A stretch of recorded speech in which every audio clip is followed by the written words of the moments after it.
Acompaña como cada semana Emilio Ontiveros, catedrático de Economía de la Empresa de la Universidad Autónoma de Madrid. Hola. Hola. Y Juan José Toribio, director del IES también en Madrid. ¿Qué tal? Hola, ¿qué tal? Bueno, os pregunto por ese dato del paro de la EPA del tercer trimestre. Ha caído, no se esperaba esto, 14.100 parados menos en ese tercer trimestre.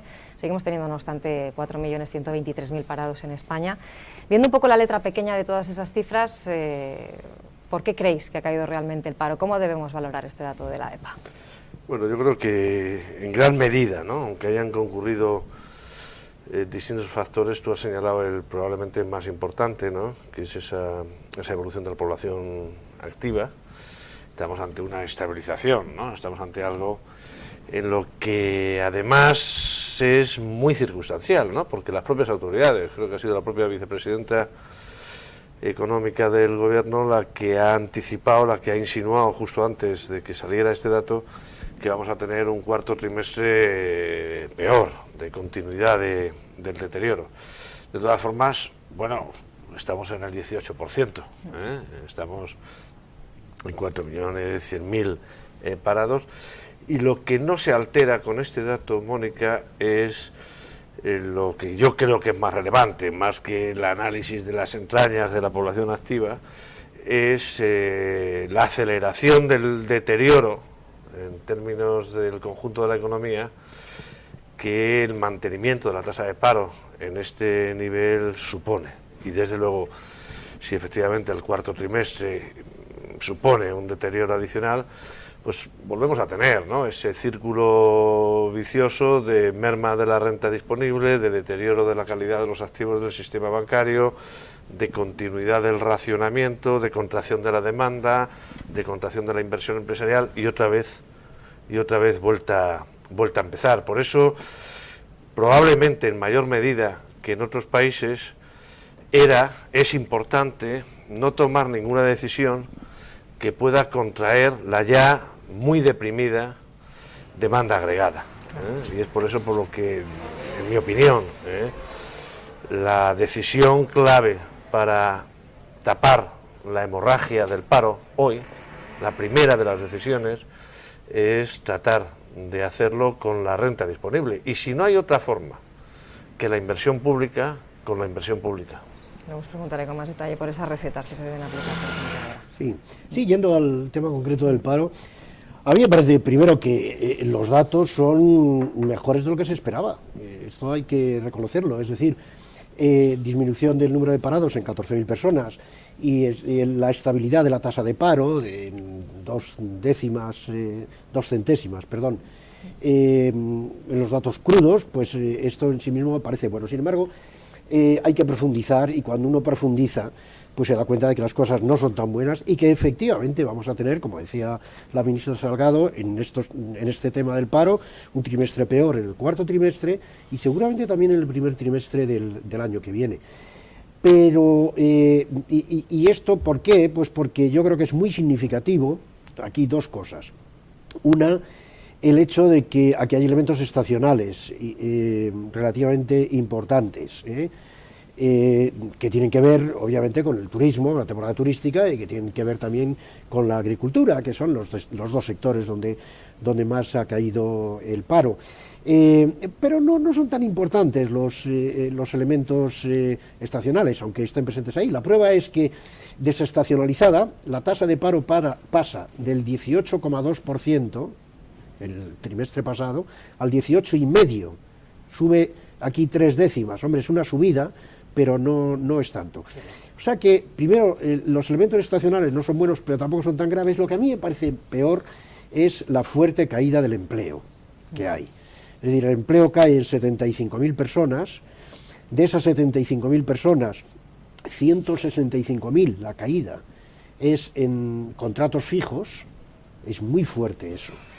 Y lo que ocurre es que luego hay temporales, otros 75.000 contratados, por la razón que decíamos estacional de antes.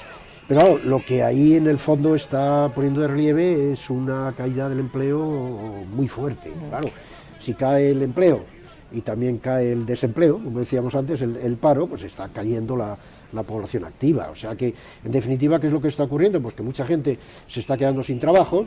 ¿Y por qué no pasan a engrosar el paro?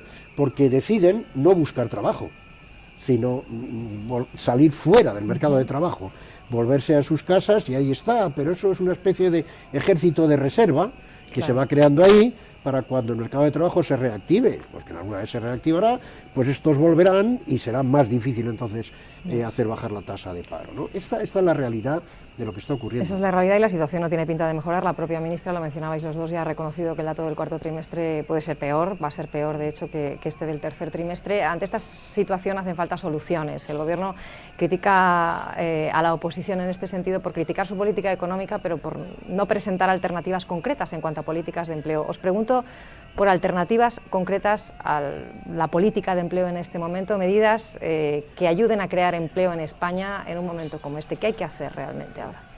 Pues ante la manifiesta inhibición del sector privado, ¿no?, como se pone de manifiesto tanto en los datos de crecimiento del crédito como en los indicadores de confianza empresarial, no hay más alternativa que lo que están haciendo otros gobiernos, ¿no?, otras autoridades, tratar de compensar con el gasto público, en mi opinión, con el gasto de inversión, la inhibición de la demanda agregada privada, ¿no? En el momento en el que estamos, no solo lo volví a recordar Europa, la Unión Europea antes de ayer, no solo no hay que enfriar, no solo no hay que tomar ninguna decisión que drene renta disponible y que de alguna forma impida ese amortiguamiento necesario de la demanda agregada, sino que hay que hacer justo lo contrario. Es decir, no hay que subir impuestos ahora, hay que tenerlos bien preparados para subirlos cuando el ritmo de crucero de la economía sea aquel equivalente a la neutralización de la sangría del paro, 1,5, 2%, y si hay que aumentar la inversión pública, procurando, como hemos comentado en alguna otra ocasión, atender a dos objetivos que son compatibles. Uno, crear algo de empleo o evitar el desempleo, y hacerlo en sectores intensivos en esa modernización económica, en esos componentes, en esas dotaciones de capital tecnológico y basado en el conocimiento que pueden permitir una mayor diversificación en el patrón de crecimiento. Eso es lo que hay que hacer ahora. Es verdad, se suele decir, y aunque no se diga es cierto, que esto implica algo más de déficit público. Es verdad. Pero es preferible, en mi opinión, algo más de déficit público en el corto plazo, susceptible de ser financiado por unos mercados de bonos que al día de hoy no solo no se han puesto nerviosos acerca de la solvencia de las administraciones públicas españolas, sino que han reducido otra vez el diferencial a 10 años frente al bono alemán, ¿no?